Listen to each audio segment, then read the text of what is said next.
Anatoly Snegov, el comandante sádico del Gulag de Vorkuta. Hay historias que el frío preserva mejor que cualquier archivo. En las profundidades del Ártico soviético, donde el sol desaparece durante meses y la tierra permanece congelada todo el año, existió un lugar diseñado para borrar a los seres humanos de la memoria del mundo, Vorkuta. Un nombre que significa el lugar de los osos en lengua komi.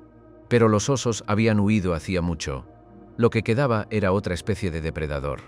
Imagina despertar cada mañana sin saber si será tu última. Imagina que cada paso que das sobre la nieve crujiente podría llevarte hacia una zanja sin nombre. Imagina que el hombre que decide si vives o mueres no necesita una razón, solo necesita un mal día o un buen día. Da igual, su nombre era Anatoly Snegov. No lo encontrarás en los grandes juicios de Nuremberg. No hay fotografías suyas en los museos del Holocausto. Ningún tribunal lo juzgó. Ninguna sentencia lleva su nombre. Murió en su cama en 1970, un año más en el calendario, otro invierno soviético. Pero en las tierras del norte, su nombre todavía se susurra. Este no es un documental sobre estadísticas. No es sobre el sistema soviético o la maquinaria del Gulag. Es sobre un hombre. Un hombre que cada mañana se ponía su uniforme, bebía su té caliente y decidía quién merecía ver el atardecer. ¿Cómo se convierte alguien en eso? ¿Nace así? ¿O algo lo construye, pieza por pieza, como se construye una prisión, ladrillo a ladrillo? Durante los próximos 8 capítulos viajaremos a ese lugar olvidado. Conoceremos a los hombres y mujeres que sobrevivieron para contarlo. Y conoceremos al comandante que muchos no pudieron sobrevivir. Esta es la historia de Anatoly Snegov, el hombre que convirtió el infierno en hielo. Capítulo 1. La ciudad que no debería existir. El tren avanza durante días. Primero atraviesas Moscú, con sus cúpulas doradas y sus avenidas anchas. Luego Kirov, donde los bosques todavía son verdes. Después Kotlas, donde el paisaje comienza a cambiar. Los árboles se vuelven más pequeños, más retorcidos. El cielo se ensancha. Y entonces llegas al lugar donde la civilización se rinde. Más allá del círculo polar ártico. Más allá de donde cualquier persona sensata construiría una ciudad. Pero la Unión Soviética no era sensata. Era ambiciosa. Y bajo esa tierra congelada había carbón. Toneladas de carbón. Millones de toneladas. Y para extraerlo necesitabas manos. No importaba de quién. Vorkuta nació en 1932. No creció orgánicamente como una ciudad normal, con familias que llegan buscando fortuna o comerciantes que abren tiendas. No, Vorkuta fue diseñada, planificada, como se planifica una fábrica, porque eso era, una fábrica de carbón alimentada por cuerpos humanos. Los primeros prisioneros llegaron en vagones de ganado, cientos, luego miles, luego decenas de miles, enemigos del pueblo los llamaban. ¿Qué significa ser un enemigo del pueblo? Podía significar que habías criticado a Stalin en una carta privada que alguien denunció.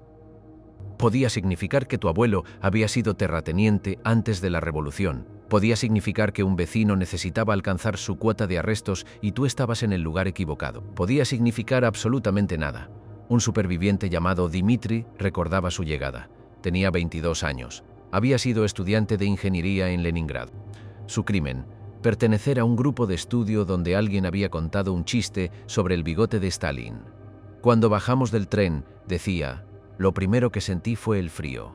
No como el frío del invierno en la ciudad. Esto era diferente. Este frío tenía dientes, te mordía los pulmones. Cada respiración dolía, y pensé, aquí voy a morir. Tenía razón en parte. Allí moriría. Pero no inmediatamente. La ciudad era una colección de barracones de madera, torres de vigilancia y alambradas. En el centro, las minas, pozos negros que descendían hacia las entrañas de la tierra. En invierno, la temperatura en la superficie caía a menos 40 grados. Dentro de las minas hacía menos frío, menos 30. Los prisioneros lo consideraban un alivio. Eso es lo que Vorkuta le hace a tu mente. Te enseña a agradecer horrores menores. Trabajabas 12 horas al día, a veces 14, 6 días a la semana, a veces 7. Picar carbón con herramientas oxidadas. Empujar vagonetas que pesaban más que 2 hombres. Respirar polvo negro que se instalaba en tus pulmones como un inquilino permanente. La comida era pan negro, aguado de col, y si tenías suerte, un trozo de pescado podrido. 300 gramos de pan si cumplías tu cuota. 200 si no. Con 200 gramos no puedes sobrevivir haciendo trabajo físico en el Ártico.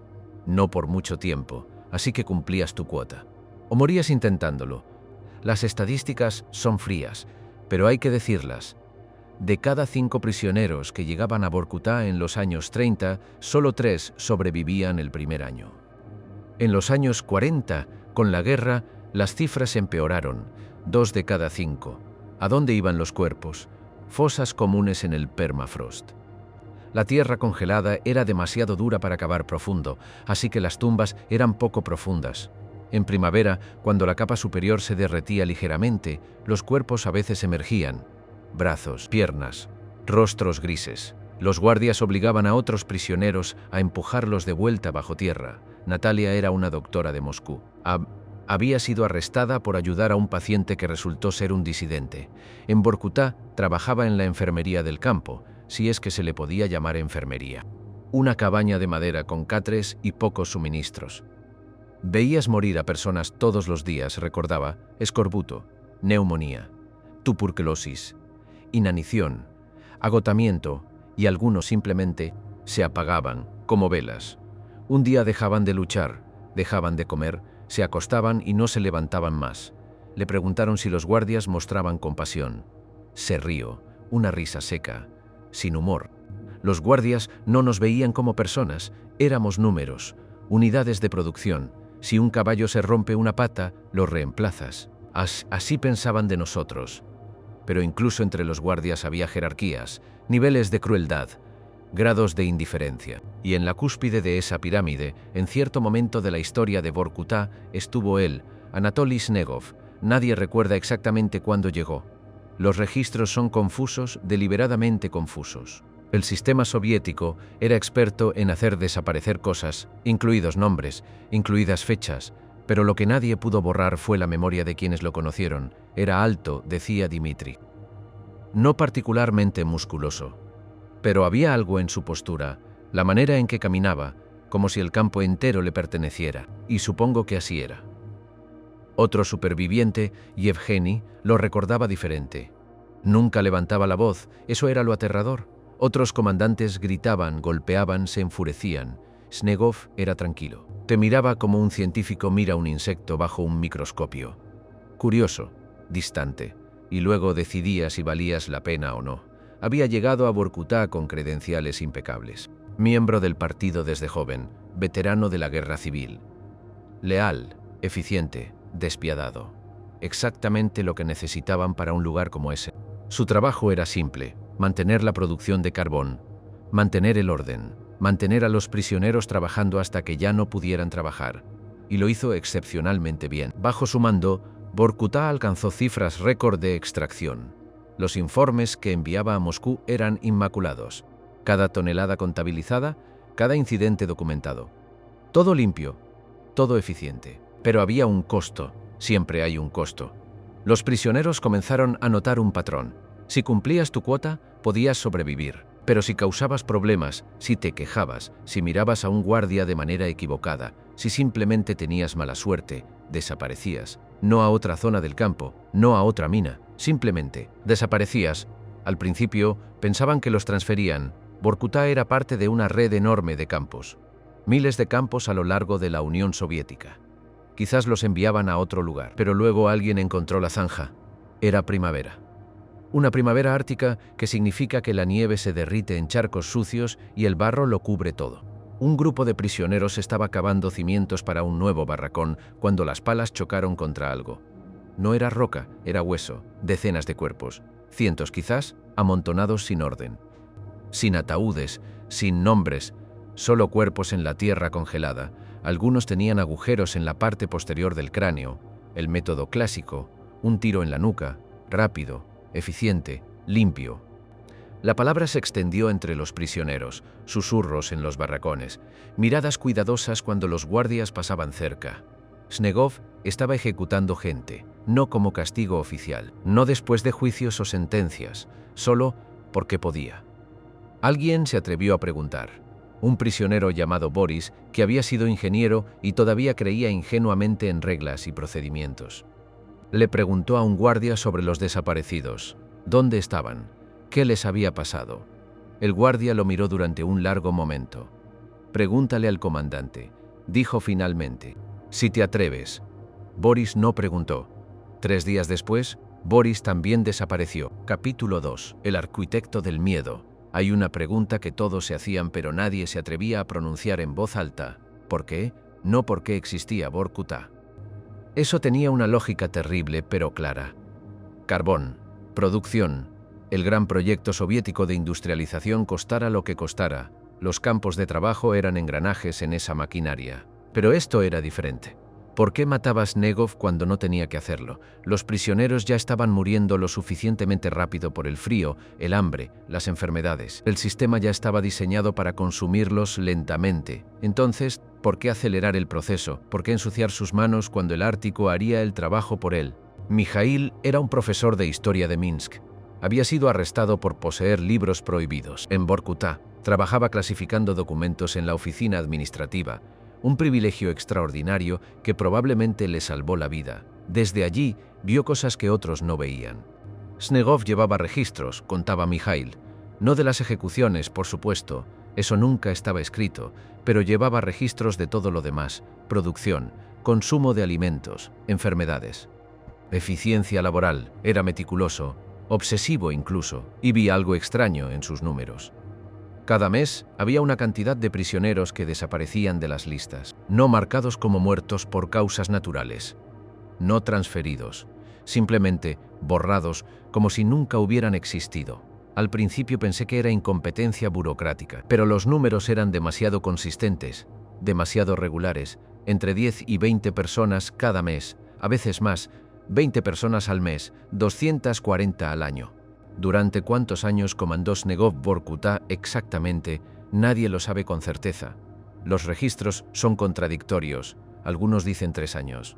Otros dicen 5. Algunos veteranos del campo juran que fueron casi 8. Hagamos los cálculos conservadores.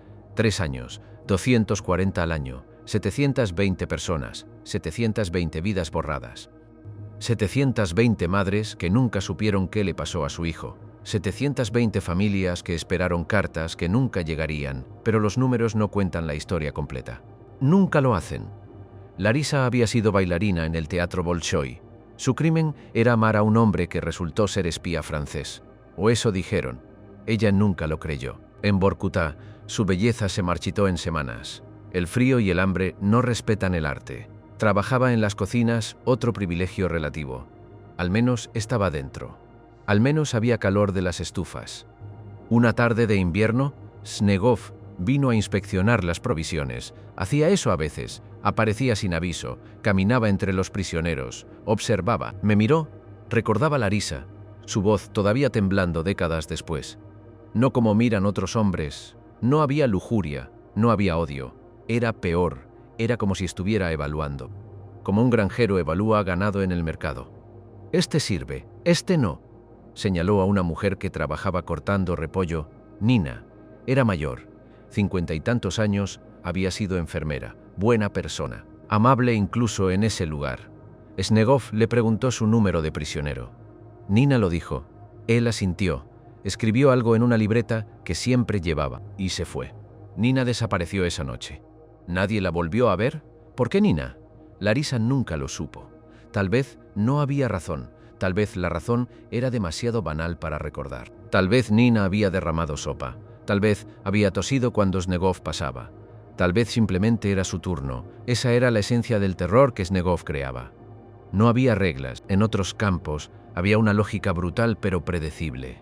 Trabajas duro, sobrevives un poco más. Causas problemas, te castigan. Intentas escapar, te disparan. Horrible, sí, pero comprensible. Bajo Snegov no había lógica. Podías ser el mejor trabajador y desaparecer, podías ser problemático y seguir vivo. La arbitrariedad era el punto, el miedo constante era el punto. Vivíamos como ratones bajo un gato, decía Dmitri. Sabías que el gato podía matarte en cualquier momento, pero no sabías cuándo, no sabías por qué. Así que cada momento era agonía. Cada vez que oías pasos de botas en la nieve, cada vez que un guardia decía tu nombre, cada vez que se detenía, no podía continuar. Yevgeny, el ingeniero, tenía su propia teoría. Creo que Snegov estaba realizando un experimento. Suena loco, lo sé, pero escucha. Era metódico, llevaba registros, observaba. Creo que quería ver cuánto podía apretar antes de que rompiéramos. Cuánto miedo podía inyectar en un sistema antes de que colapsara. Y lo interesante es que funcionó. Nunca tuvimos revueltas bajo su mando, ni siquiera protestas pequeñas. Otros campos tenían huelgas, sabotajes. Vorkuta bajo Snegov era el más obediente de toda la red del Gulag. Nos había roto perfectamente. Había aprendido algo que los tiranos han sabido durante milenios. El miedo específico es limitado, pero el miedo abstracto es infinito. Si sabes exactamente qué te castigará, puedes evitarlo. Puedes trazar un camino seguro. Pero si cualquier cosa puede condenarte, si la supervivencia es aleatoria, entonces nunca estás seguro, nunca puedes relajarte, nunca puedes resistir. Vives en un estado constante de sumisión preventiva. Había un dicho entre los prisioneros: bajo Snegov no necesitas hacer nada malo para morir, pero hacer algo bueno tampoco te salvará. Algunos intentaron ganarse su favor, trabajaban más duro, ofrecían información sobre otros prisioneros, se convertían en informantes, en delatores, pero Snegov los despreciaba más que a nadie. Mikhail recordaba un incidente. Un prisionero llamado Pavel había estado informando sobre sus compañeros durante meses, nombres de quienes hablaban contra el sistema, quién tenía comida escondida, quién planeaba ir más lento en el trabajo. Un día, Snegov llamó a Pavel a su oficina. Los guardias pensaron que lo promoverían, le darían un mejor trabajo, más comida. Pavel nunca salió de esa oficina caminando, lo arrastraron. Lo último que dijo, gritando mientras lo llevaban: «Pero yo lo ayudé. Yo le ayudé». Creo, decía Mikhail, que Snegov lo mató precisamente por eso, porque lo había ayudado, porque era débil, porque era patético. Snegov no quería lealtad, quería dominio. Hay una diferencia.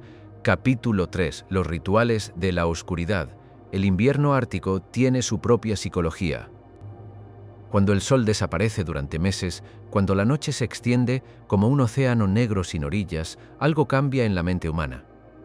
Los psicólogos modernos lo llaman trastorno afectivo estacional. Los prisioneros de Vorkuta lo llamaban simplemente la oscuridad interior, depresión, desesperanza, una sensación de irrealidad, como si el mundo normal con su luz y calor hubiera sido solo un sueño. Pero para Snegov, el invierno oscuro era temporada alta. Natalia, la doctora, lo notó primero. Las ejecuciones aumentaban en enero y febrero, decía. Los meses más oscuros, los más fríos. Era como si la oscuridad le diera permiso, o quizás lo ocultaba mejor. Es más fácil hacer desaparecer a alguien cuando ya vives en la oscuridad. Los guardias desarrollaron una rutina. Llegaban al barracón después de la cena, cuando los prisioneros estaban exhaustos, apenas conscientes. Leían un nombre, a veces dos, a veces tres. Ven con nosotros. No decían por qué. No daban explicaciones. Al principio, los prisioneros preguntaban: ¿a dónde vamos? ¿Qué he hecho? Los guardias nunca respondían. Eventualmente, los prisioneros dejaron de preguntar. Había un camino que llamaban la calle del silencio. Era una ruta entre el barracón número 12 y el edificio administrativo, pero no llevaba al edificio, llevaba detrás de él, hacia una zona sin iluminación, hacia la oscuridad. Los prisioneros cuyas ventanas daban a esa dirección aprendieron a no mirar. Algunos afirman que escuchaban disparos. Otros dicen que nunca escucharon nada. Quizás Snegov usaba métodos más silenciosos. Quizás el viento del Ártico tragaba todos los sonidos. Pero había evidencia. En primavera, cuando llegaban nuevos prisioneros para reemplazar a los que habían muerto durante el invierno, los veteranos les advertían: no vayas detrás del edificio administrativo. No importa qué. Si se te cae algo allí, déjalo. Si un guardia te dice que vayas, corre en la otra dirección. ¿Por qué?, preguntaban los nuevos. Los veteranos no respondían, solo miraban hacia otro lado. Pero había algo más perturbador que las ejecuciones en sí. Era la forma en que Snegov las seleccionaba. No siempre eran los débiles, no siempre los enfermos, no siempre los problemáticos. A veces eran los fuertes. Víctor era herrero antes de llegar a Vorkuta. Manos como yunques, espalda ancha. En el campo se convirtió rápidamente en uno de los trabajadores más valiosos. Podía picar más carbón que 3 hombres juntos, reparaba herramientas rotas, ayudaba a los más débiles a cumplir sus cuotas. Era, en todos los sentidos, exactamente el tipo de prisionero que el sistema necesitaba mantener vivo. Snegov lo ejecutó en su 3er mes. No tenía sentido, decía Yevgeny, que trabajaba junto a Víctor. Era nuestro mejor trabajador. Los guardias dependían de él. Incluso ellos estaban confundidos cuando se lo llevaron. Pero vi la cara de Snegov cuando lo eligió. Había algo allí. No era odio, era curiosidad. Como si quisiera ver qué pasaría si cortabas la flor más fuerte del jardín. Si los demás crecerían más o simplemente morirían más rápido. La respuesta fue la segunda. Sin Víctor, la producción de ese grupo cayó. Varios hombres no pudieron cumplir sus cuotas. La ración de pan se redujo. 2 murieron de hambre en las siguientes semanas. Snegov lo observó todo. Lo anotó. No hizo nada para corregirlo. Era como un niño quemando hormigas con una lupa, decía Yevgeny. Pero las hormigas éramos nosotros. Había otra categoría de víctimas que Snegov parecía preferir especialmente, los que mantenían esperanza. Larisa recordaba a una mujer llamada Irina. Era joven, 25 años. Había sido maestra de escuela. Tenía una hija pequeña en Moscú, cuidada por su madre. Irina hablaba de ella constantemente, como cuando saliera la enseñaría a leer. Los lugares que visitarían juntas, la vida que tendrían. Era molesto a veces, admitía Larisa, porque el resto habíamos aceptado que probablemente moriríamos allí, pero Irina no. Irina seguía creyendo, y de alguna manera eso nos mantenía vivos a todos. Su esperanza era contagiosa. Snegov debió notarlo también. Una noche, durante la inspección, se detuvo frente a Irina. Le preguntó sobre su familia. Ella, ingenua, feliz de que alguien preguntara, le habló de su hija, su nombre, su edad, sus ojos marrones. Snegov escuchó todo, asintió, incluso sonrió ligeramente. «Estoy seguro de que la volverás a ver», dijo. 3 días después, Irina desapareció. Fue entonces cuando entendí. Decía Larisa. No era solo que matara. Era que elegía específicamente a quienes nos mantenían humanos, los fuertes, los esperanzados, los amables, como si estuviera podando deliberadamente todo lo que nos hacía más que animales de carga. Quería convertirnos en zombies, en cuerpos sin alma, porque los cuerpos sin alma son más fáciles de controlar. Pero había momentos en que la máscara caía, momentos en que otros podían ver algo detrás de los ojos fríos de Snegov. Mikhail tuvo uno de esos momentos. Era tarde en la noche. Mikhail estaba clasificando documentos en la oficina administrativa, tratando de terminar antes de que lo enviaran de regreso al barracón helado. Snegov entró. No esperaba encontrar a nadie allí. Por un segundo, apenas un segundo, Mikhail vio algo en su rostro. No parecía el comandante implacable, parecía cansado, viejo, casi humano. Luego la máscara regresó. «¿Qué haces aquí?», preguntó Snegov. «Terminando el inventario, comandante». Snegov se acercó, miró los papeles. Se quedó allí, tan cerca que Mikhail podía oler el vodka en su aliento. ¿Alguna vez te preguntas por qué estás aquí?», preguntó Snegov de repente. Mikhail no sabía si era una trampa. «Yo, mis libros, comandante. Los libros prohibidos. No, no es por eso». Snegov se rió, una risa seca, sin alegría. «Estás aquí porque alguien necesitaba llenar una cuota, porque tu vecino te denunció para salvarse a sí mismo, porque un burócrata en Moscú tenía que justificar su puesto. Las razones no importan, nunca importaron». Se sentó en el borde del escritorio. Era la conversación más larga que Mikhail había tenido con él. «¿Sabes cuántos campos como este hay?», continuó Snegov. «Cientos, miles quizás, millones de personas como tú, todos pensando que son especiales, que su caso es diferente, que hay un error, que alguien vendrá a arreglarlo. Nadie viene, nadie arregla nada. Esto es todo lo que hay». Mikhail no se atrevía a moverse, a respirar. «¿Y sabes qué es lo más gracioso?», dijo Snegov. «Yo tampoco soy diferente. Hago mi trabajo, cumplo mis órdenes, envío mis informes, y si mañana alguien en Moscú decide que yo soy el enemigo del pueblo, estaré al otro lado de esa alambrada, picando carbón como tú». Se quedó en silencio durante un largo momento. «Así que disfruto lo que puedo mientras puedo». Luego se levantó y salió, dejando a Mikhail temblando en la oscuridad. Esa noche, recordaba a Mikhail, entendí algo terrible. Snegov sabía exactamente lo que estaba haciendo. No era ignorante. No estaba siguiendo órdenes ciegamente. Había elegido ser esto. Y de alguna manera eso era peor.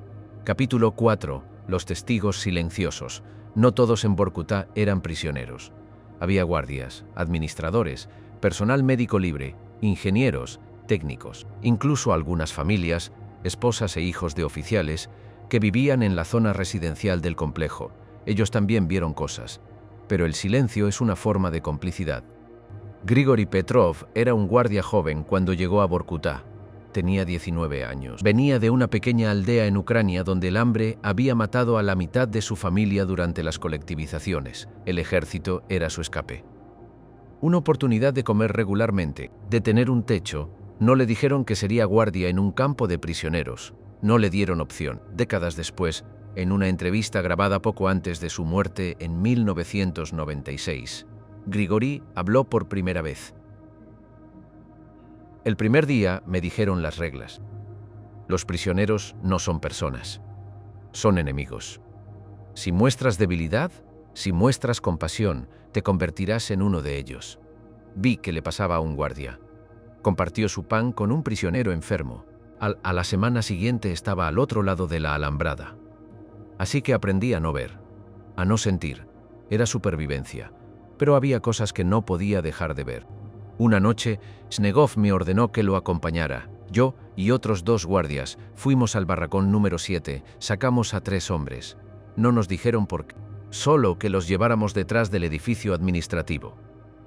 Los hombres no resistieron, eso era lo extraño. Ya sabían, simplemente caminaron. Uno de ellos estaba llorando en silencio, otro rezaba. El tercero no decía nada, nos miraba como si ya estuviera muerto. Snegov les dijo que se arrodillaran. Lo hicieron. Me dio su pistola. Era su pistola personal, no la reglamentaria. Una Tokarev bien cuidada. Tú, me dijo, hazlo. Yo tenía 19 años, nunca había matado a nadie. No puedo, comandante, me miró. No con ira, con decepción. Como un padre decepcionado de su hijo. Entonces mira, y lo hizo él mismo, 3 disparos, 3 cuerpos en la nieve. Ahora entiérralos. Grigori hizo una pausa en la grabación. Se podía escuchar su respiración agitada. Lo hicimos. Cavamos en la tierra medio congelada durante horas. Las manos nos sangraban. Cuando terminamos, Snegov nos dio vodka. Beban, dijo. Les ayudará a olvidar. No ayudó. Esos 3 rostros todavía están conmigo. 50 años después. Todavía los veo cuando cierro los ojos. Le preguntaron por qué Snegov lo había obligado a mirar. Creo que era su manera de enseñarnos, de convertirnos en cómplices. Una vez que has visto eso y no has hecho nada, una vez que has ayudado a enterrar los cuerpos, ya no puedes fingir inocencia, ya eres parte de ello. Y tenía razón. Después de esa noche, fue más fácil la siguiente vez y la siguiente. Al final, yo también estaba eligiendo quién vivía y quién moría. Los guardias no eran los únicos testigos. Svetlana Ivanova era esposa de un ingeniero de minas. Vivía en los apartamentos para personal en el borde del complejo. Tenía 2 hijos pequeños. Intentaba crear una vida normal en ese lugar imposible. Fingíamos que era solo otro pueblo, recordaba. Teníamos una escuela pequeña, una tienda, un club social. Celebrábamos los días festivos. Pero podías ver la alambrada desde nuestras ventanas. Podías ver las columnas de prisioneros caminando hacia las minas cada mañana. Al principio intenté no mirar, mantener a los niños adentro. Pero es imposible no ver. Una tarde de invierno, su hijo mayor, Alexei, que tenía 7 años, vino corriendo a casa. Mamá, vi hombres dormidos en la nieve. El corazón de Svetlana se detuvo. ¿Dónde, cariño? Detrás del edificio grande. Estaban muy quietos. ¿Por qué duermen afuera cuando hace tanto frío? Svetlana le dijo que no volviera allí nunca. Nunca le explicó lo que realmente había visto. Pero Alexei era inteligente. Eventualmente lo entendió. Y cuando lo hizo, algo cambió en él, se volvió más callado, más asustado. Vorkuta mata incluso a los niños que viven libres, solo que los mata lentamente. Le preguntaron si alguien habló contra Snegov, si alguien reportó lo que estaba pasando. Se rió amargamente. ¿Reportar a quién? A Moscú. Moscú lo había puesto allí. Moscú quería carbón. Mientras el carbón siguiera llegando, no les importaba cómo lo lograba. Y además, ¿quién iba a arriesgarse? Mi esposo tenía un buen puesto. Comida. Calor, seguridad. Si decía algo, si causaba problemas, podríamos haber terminado al otro lado de la alambrada. Todos teníamos la misma excusa. Estamos protegiendo a nuestras familias. Pero la verdad es más simple. Éramos cobardes. Había una persona que intentó hacer algo. El doctor Andrei Volkov era el médico jefe del campo. No era prisionero. Era personal libre. Había estudiado en Leningrado. Venía de una familia respetable del partido. Volkov llevaba registros meticulosos de las muertes en el campo. Era su trabajo. Cada muerte requería documentación, causa, fecha, número de prisionero. Y comenzó a notar discrepancias. Prisioneros que habían estado relativamente saludables de repente desaparecían de sus listas. Cuerpos que llegaban a la morgue con heridas que no correspondían a accidentes de minas o enfermedades. Agujeros de bala en la nuca. Volkov no era ingenuo. Sabía lo que estaba pasando, pero era un hombre que creía en el sistema. Creía que si seguías los procedimientos correctos, si documentabas todo adecuadamente, si reportabas las irregularidades a través de los canales apropiados, las cosas se corregirían. Escribió un informe detallado. 3 páginas documentando las discrepancias. Lo envió a la administración regional del Gulag en Moscú. 2 semanas después, recibió una respuesta. El informe había sido revisado. Se consideró que no había irregularidades. El doctor Volkov debía concentrarse en sus deberes médicos y no en asuntos administrativos que no eran de su incumbencia. Fin del asunto. Natalia, que trabajaba bajo Volkov en la enfermería, lo vio después de recibir esa carta. Estaba destrozado, completamente destrozado. Creo que esa carta mató algo dentro de él. Había creído que el sistema se corregiría a sí mismo, que alguien en algún lugar se preocupaba por la verdad, pero nadie se preocupaba. Después de eso, solo hizo su trabajo. Firmaba los certificados de defunción con cualquier causa que le dijeran: accidente de trabajo, neumonía, insuficiencia cardíaca. Ya no importaba. Volkov murió de un infarto en 1949. Tenía 42 años. En su último año había empezado a beber mucho. Los guardias lo encontraban a menudo borracho en su oficina, murmurando para sí mismo: «Yo también soy cómplice», decía. Todos somos cómplices. Capítulo 5. El sistema y el hombre. Hay una pregunta que persigue cada discusión sobre el Gulag. ¿Fueron los hombres como Snegov productos del sistema o arquitectos de él? Es tentador decir que el sistema los creó, que Stalin y el partido construyeron una máquina que convirtió hombres ordinarios en monstruos, que Snegov era solo un engranaje. Es reconfortante pensar eso, porque significa que en circunstancias diferentes él habría sido diferente, que no era inherentemente malvado, solo un producto de su tiempo. Pero la evidencia cuenta otra historia. Anatoly Snegov nació en 1907 en Tula, una ciudad industrial al sur de Moscú. Su padre era metalúrgico, su madre costurera. Una familia obrera típica, ni pobre ni acomodada. La revolución llegó cuando tenía 10 años. La guerra civil, cuando tenía 11, eran tiempos de violencia extraordinaria, ejecuciones en las calles, hambrunas, caos. Pero millones de niños vivieron esos mismos eventos. No todos se convirtieron en Snegov. A los 16 años se unió al Komsomol, la organización juvenil del Partido Comunista. Era ambicioso. Destacaba en las evaluaciones políticas. Mostraba lo que llamaban vigilancia revolucionaria. La capacidad de identificar enemigos de clase, de denunciar desviacionismo, de priorizar el partido sobre todo lo demás, incluida la familia. Hay un incidente registrado en sus archivos del Komsomol. A los 18 años, Snegov denunció a su propio tío por posesión de iconos religiosos. El tío fue arrestado, enviado a un campo. Murió allí 2 años después. Snegov fue elogiado por su lealtad. «¿Ves?», decía Mijail, que había estudiado los archivos que pudo encontrar años después. El sistema no lo convirtió en un monstruo. Le dio permiso para ser lo que ya era.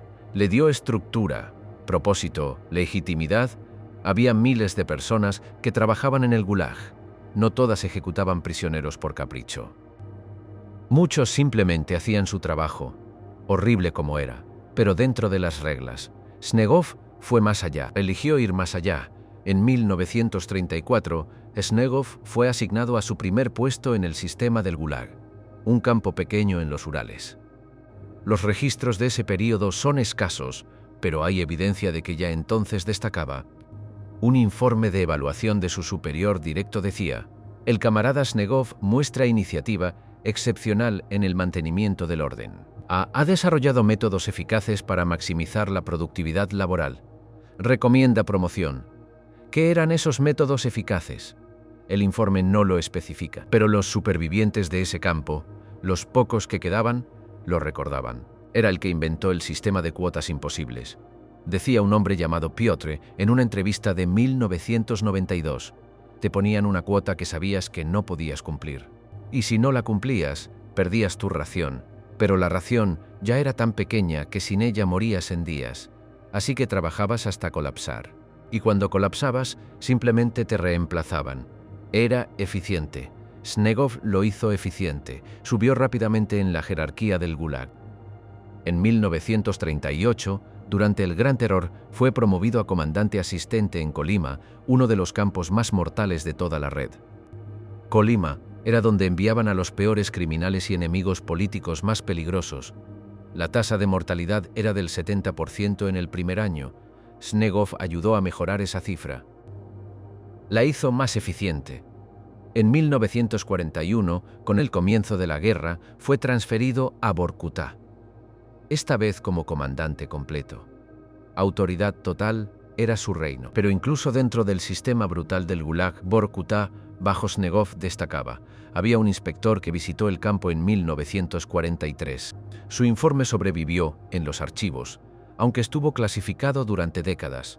La producción de carbón en Vorkuta supera todas las expectativas. El comandante Snegov ha implementado sistemas de eficiencia notables. Sin embargo, debe notarse que la tasa de mortalidad es significativamente más alta que en campos comparables. El comandante Snegov atribuye esto a las condiciones climáticas severas y a la calidad inferior de los prisioneros asignados. Esta explicación parece razonable. Razonable. La palabra clave que permitía que todo continuara. Mientras las cifras de producción fueran buenas, mientras el carbón siguiera fluyendo hacia las fábricas de guerra, mientras los informes se vieran ordenados en el papel, nadie preguntaba demasiado. Y Snegov era magistral con los informes. Cada muerte tenía una explicación plausible. Hipotermia, desnutrición, accidente laboral, enfermedad, todo documentado meticulosamente. Todo dentro de los parámetros esperados para un campo ártico. Las ejecuciones simplemente no existían en el papel. Esos prisioneros eran marcados como transferidos o desaparecían de las listas con una nota administrativa. Error de conteo, duplicación de registro. Cualquier cosa que mantuviera los números limpios. Era un genio burocrático, decía Mikhail. Entendía que en el sistema soviético la realidad importaba menos que los documentos. Si los documentos estaban correctos, si las firmas estaban en su lugar, si las cifras sumaban, entonces oficialmente todo estaba bien. Podía matar a cientos y mientras no estuviera escrito, no había pasado, pero había grietas en la fachada. En 1944, un prisionero logró escapar de Vorkuta. Era casi imposible. El Ártico es una prisión en sí mismo. ¿Dónde vas cuando todo alrededor es muerte congelada durante 1000 kilómetros? Pero Iván Korolev lo intentó. Era soldado antes de ser prisionero. Conocía supervivencia. Robó comida. Esperó el verano cuando las temperaturas eran menos mortales. Y corrió. Lo capturaron 2 semanas después, más muerto que vivo. La política estándar era ejecutar a los escapados inmediatamente. Ejemplo para otros. Pero Snegov tenía otra idea. Reunió a todos los prisioneros del campo. Miles de personas. Los hizo pararse en el frío durante horas mientras traían a Korolev al centro. Este hombre intentó abandonar su deber hacia la patria soviética, anunció Snegov. Intentó escapar de la justicia del pueblo. ¿Qué castigo merece? Nadie respondió. Sabían que no era realmente una pregunta. La muerte es demasiado misericordiosa para un traidor, continuó. En su lugar, aprenderá el valor del trabajo honesto. Le aumentaron la cuota diaria de Korolev al triple. Imposible de cumplir. Le dieron la mitad de la ración normal. Lo pusieron en los turnos más duros, en las partes más profundas de las minas. Korolev duró 6 días. Cuando colapsó en la mina, Snegov ordenó que lo dejaran allí. Los otros prisioneros tuvieron que trabajar alrededor de su cuerpo durante horas antes de que les permitieran sacarlo. No fue solo crueldad, reflexionaba Dmitri, era teatro. Snegov estaba enseñándonos una lección. No solo que no podíamos escapar, eso ya lo sabíamos. Estaba enseñándonos que ni siquiera la muerte era un escape, que podía hacer que la muerte fuera lenta. Horrible. Pública, estaba enseñándonos que no había salida. Capítulo 6. Los que sobrevivieron, la pregunta que todos se hacían: ¿cómo sobrevives a un lugar diseñado para matarte? ¿Cómo sobrevives cuando el comandante puede ejecutarte por capricho? Cuando el clima te mata tan eficientemente como cualquier bala. Cuando el hambre es constante y la esperanza es un lujo que no puedes permitirte, no había una respuesta simple.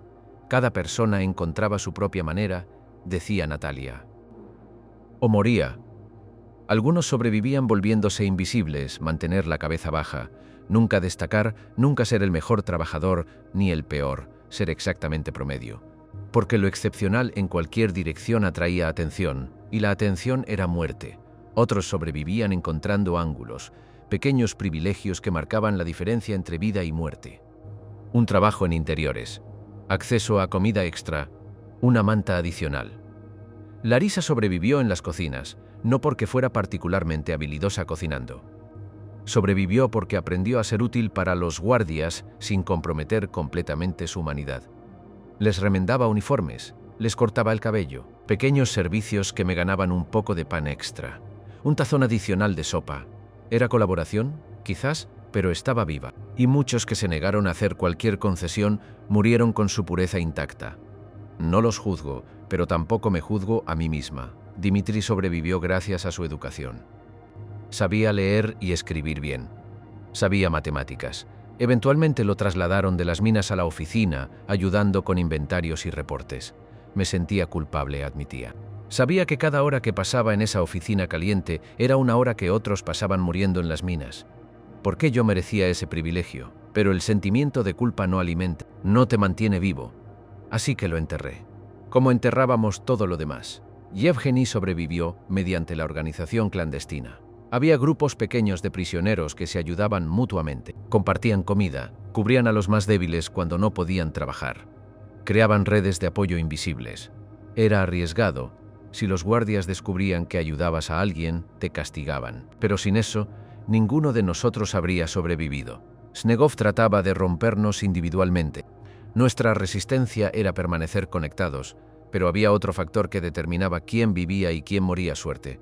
Suerte pura, aleatoria, inexplicable. Mikhail recordaba una noche de invierno. Había una inspección sorpresa en el barracón. Snegov caminaba entre las literas, mirando rostros, eligiendo. Mikhail estaba en la segunda litera desde la entrada. Snegov caminó directamente hacia él. Se detuvo, lo miró. El tiempo se detuvo, y entonces un prisionero en la litera del fondo tosió. Una tos fuerte húmeda. Tuberculosis probablemente. Snegov giró la cabeza. Caminó hacia atrás. Señaló al hombre que había tosido. Tú, ven, el hombre desapareció esa noche. Fue solo suerte, decía Mikhail. Si ese hombre no hubiera tosido en ese momento exacto, habría sido yo. No había nada especial en mí, nada que me hiciera más merecedor de vivir.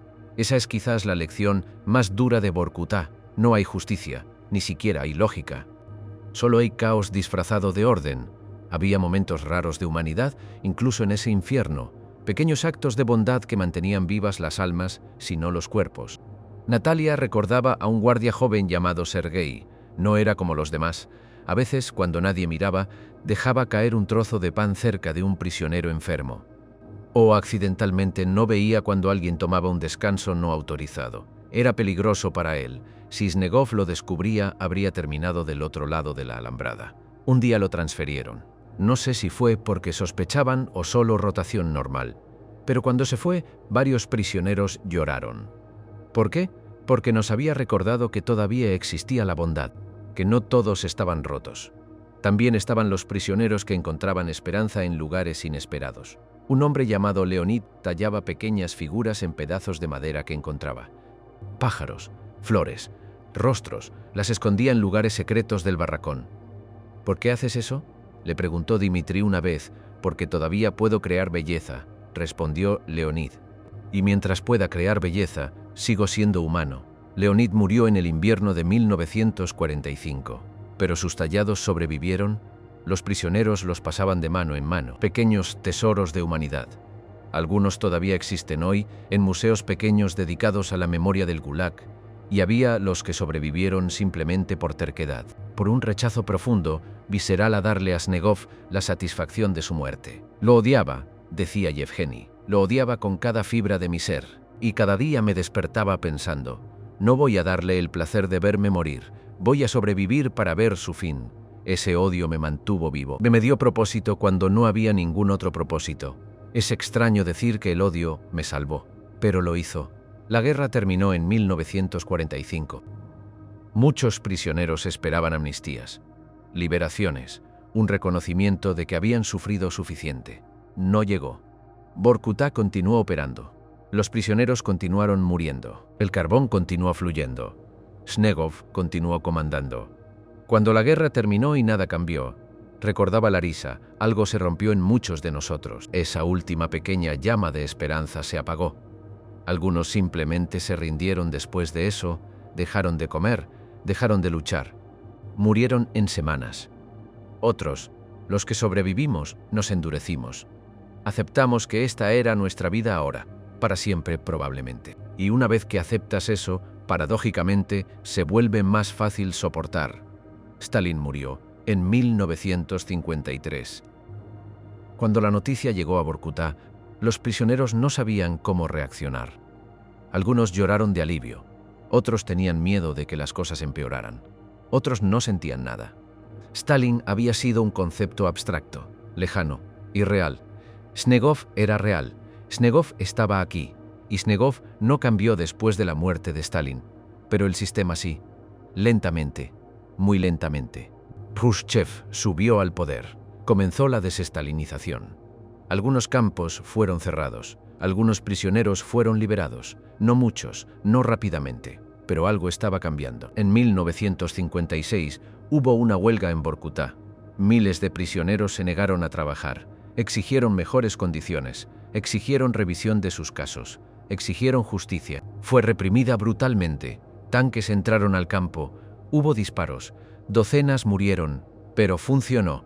No inmediatamente, pero la huelga había demostrado que los prisioneros todavía tenían poder, que podían resistir, y el sistema estaba empezando a tener grietas. Capítulo 7. El final que nunca llegó. Para 1958, el mundo estaba cambiando. El Gulag todavía existía, pero su poder absoluto estaba erosionándose. Las liberaciones aumentaban. Las condiciones mejoraban marginalmente. El terror omnipresente estaba aflojando su agarre. Vorkuta todavía era brutal, todavía era mortal, pero ya no era el infierno congelado que había sido. Anatoly Snegov fue removido de su puesto de comandante en 1958. No fue arrestado, no fue juzgado, no fue castigado, simplemente fue transferido a un puesto administrativo en Moscú, un trabajo de escritorio, un retiro dorado para un servidor leal del Estado.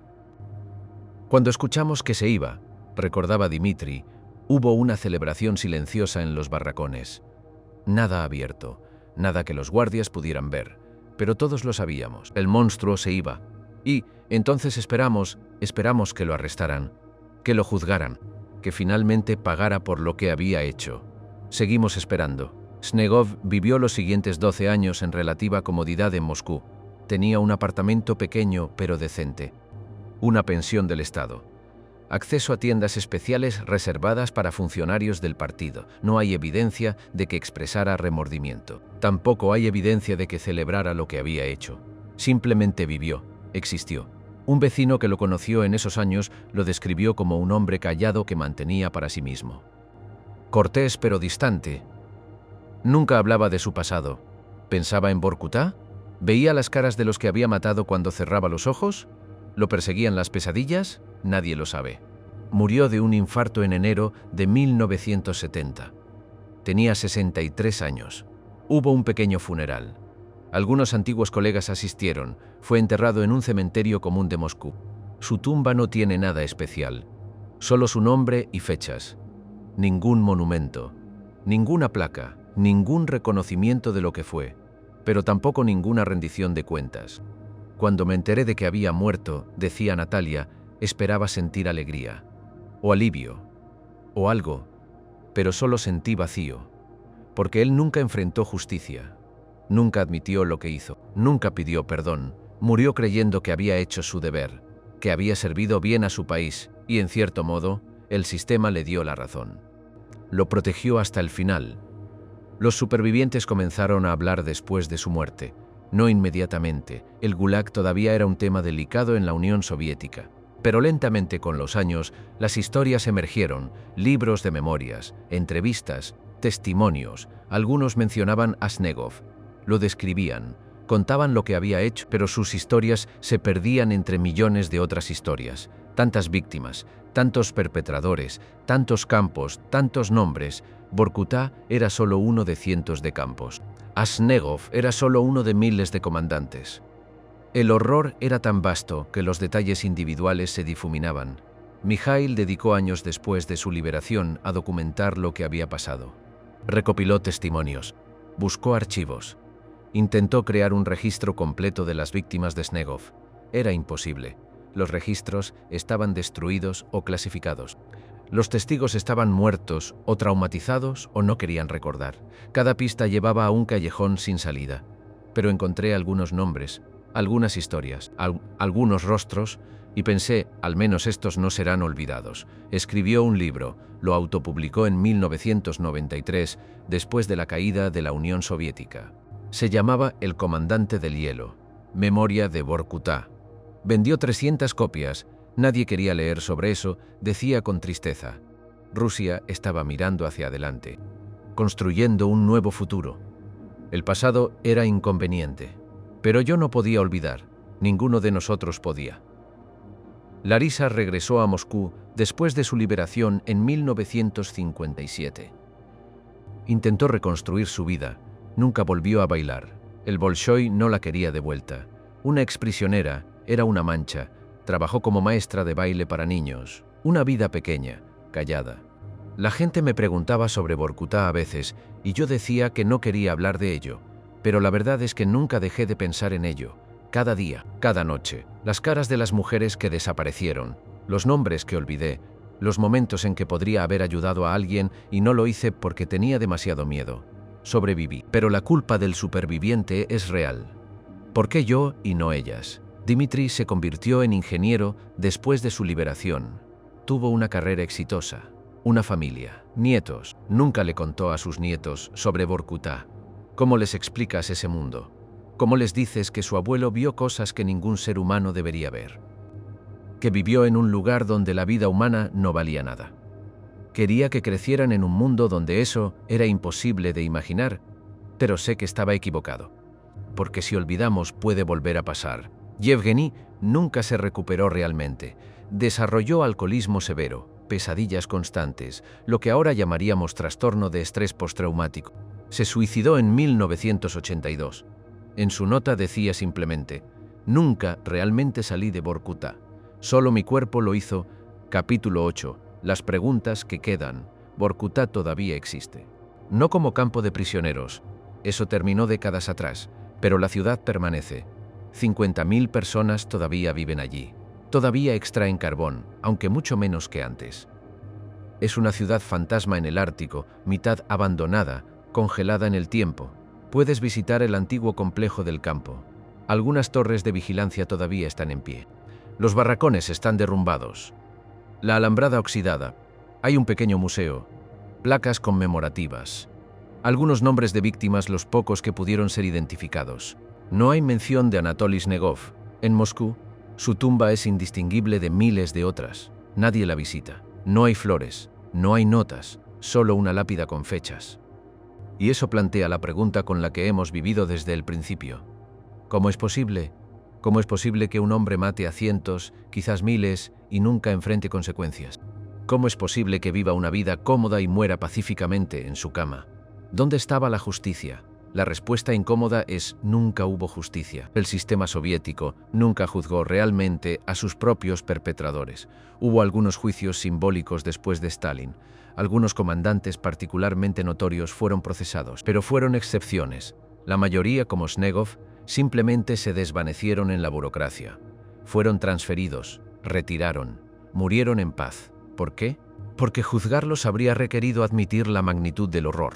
habría requerido que el Estado reconociera que no fueron solo excesos o errores, que fue política sistemática, que millones sufrieron y murieron por diseño. Esa admisión nunca llegó completamente. Incluso después de la caída de la Unión Soviética, incluso después de que los archivos se abrieran parcialmente, incluso después de monumentos y museos, Rusia nunca ha enfrentado completamente su pasado soviético, no como Alemania enfrentó el Holocausto, no con esa profundidad, no con esa completitud, y eso significa que hombres como Snegov permanecen en las sombras, conocidos por algunos, olvidados por la mayoría. Pero hay otra pregunta, más profunda y más perturbadora. ¿Podría volver a pasar? No en la forma exacta, no con campos de trabajo en el Ártico y cuotas de carbón, pero la esencia, la estructura, la mecánica del horror. Un sistema que deshumaniza, que convierte personas en números, que premia la eficiencia sobre la compasión, que protege a los perpetradores y olvida a las víctimas. ¿Eso podría volver a pasar? La respuesta honesta es, está pasando, en diferentes formas, en diferentes lugares, pero los elementos están allí. Campos de detención donde las personas son números, sistemas que priorizan el orden sobre la dignidad humana, perpetradores que nunca enfrentan consecuencias. La historia no se repite exactamente, pero rima. Y eso es por qué historias como la de Snegov importan. No porque él fuera único, era ordinario. Esa es la lección aterradora, no fue un genio del mal, no fue un sádico excepcional. Fue un burócrata competente en un sistema que recompensaba la crueldad, y hay millones como él en potencia en cada país. En cada época, personas que bajo las circunstancias correctas, con los incentivos correctos, harían exactamente lo que él hizo, no porque sean inherentemente malvadas, sino porque el mal es fácil cuando es sistemático, cuando es tu trabajo, cuando te protege el Estado, cuando nunca tienes que enfrentar las consecuencias. Hannah Arendt acuñó el término la banalidad del mal después de observar el juicio de Eichmann. Snegov encarna esa banalidad perfectamente. No era un monstruo de película, era un hombre con un trabajo, un hombre que cumplía órdenes, un hombre que probablemente se veía a sí mismo como un servidor leal haciendo su deber. Y eso es lo más aterrador de todo, porque significa que el horror no requiere monstruos, solo requiere sistemas que permitan el horror, y personas dispuestas a no cuestionar esos sistemas. Los supervivientes que hablaron, que compartieron sus historias, que se negaron a olvidar, hicieron un servicio extraordinario. No solo para las víctimas, para todos nosotros, nos recordaron que la historia no es abstracta, que detrás de cada estadística hay un rostro, un nombre, una vida que importaba. Nos recordaron que la indiferencia mata tanto como las balas. Nos recordaron que el silencio es complicidad. Mijaíl murió en 2005. Tenía 84 años. En sus últimos años dio charlas en escuelas sobre Vorkuta. No muchos estudiantes venían. Los que venían a menudo parecían aburridos. Pensé que cuando la Unión Soviética cayera, todos querrían conocer la verdad, decía. Pero la gente prefiere no saber. La verdad es incómoda. Aún así, sigo contando, porque mientras una persona escuche, mientras una persona recuerde, las víctimas no están completamente perdidas. Natalia vivió hasta 2012. 96 años, en su último día, consciente de que se acercaba el final, llamó a su nieta. ¿Recuerdas las historias que te conté sobre Vorkuta?, preguntó. Sí, abuela, no las olvides, no las dejes morir conmigo. No lo haré. Y recuerda algo más, el comandante que nos hizo esas cosas, que mató a tantos, nunca fue castigado. Vivió bien, murió bien. Eso no es justo. No, no es justo. Pero es importante recordar que la injusticia existe, que el mal a menudo no es castigado, porque solo cuando reconocemos eso podemos luchar contra ello. Larisa murió en 2016. Fue la última superviviente conocida que había estado bajo el comando directo de Snegov. Con su muerte los testigos oculares se extinguieron. Ahora solo quedan las historias, los documentos, los testimonios grabados y la pregunta que nos deja. ¿Qué hacemos con este conocimiento? ¿Lo archivamos en libros que nadie lee, en documentales que nadie ve, en museos que pocos visitan? ¿O lo usamos? ¿Lo usamos para reconocer los sistemas de opresión cuando emergen? ¿Para cuestionar la autoridad cuando se vuelve absoluta? ¿Para defender la dignidad humana incluso cuando es inconveniente? porque ese es el verdadero legado de lugares como Vorkut. No es solo una historia del pasado soviético, es una advertencia sobre la naturaleza humana, sobre lo que somos capaces cuando dejamos que el miedo, la obediencia y la indiferencia gobiernen. Anatoly Snegov está muerto desde hace más de 50 años, pero los Smegovs del mundo siguen vivos. Están en gobiernos que torturan, en corporaciones que explotan, en sistemas que deshumanizan.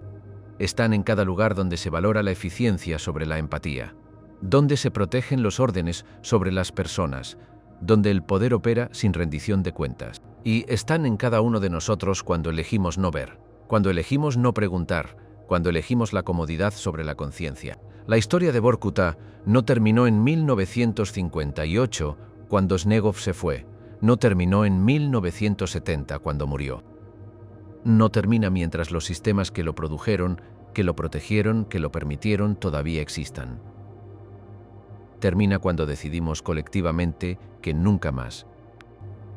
Cuando hacemos de la dignidad humana no un ideal abstracto, sino una práctica concreta. Cuando nos negamos a ser espectadores del sufrimiento. Cuando recordamos que detrás de cada estadística, cada número, cada prisionero, había una persona, alguien que asañaba y esperaba, alguien que merecía vivir. En el Ártico, donde el viento todavía aúlla sobre las ruinas de Vorkuta, donde la tierra congelada todavía guarda los huesos de los olvidados, hay un silencio.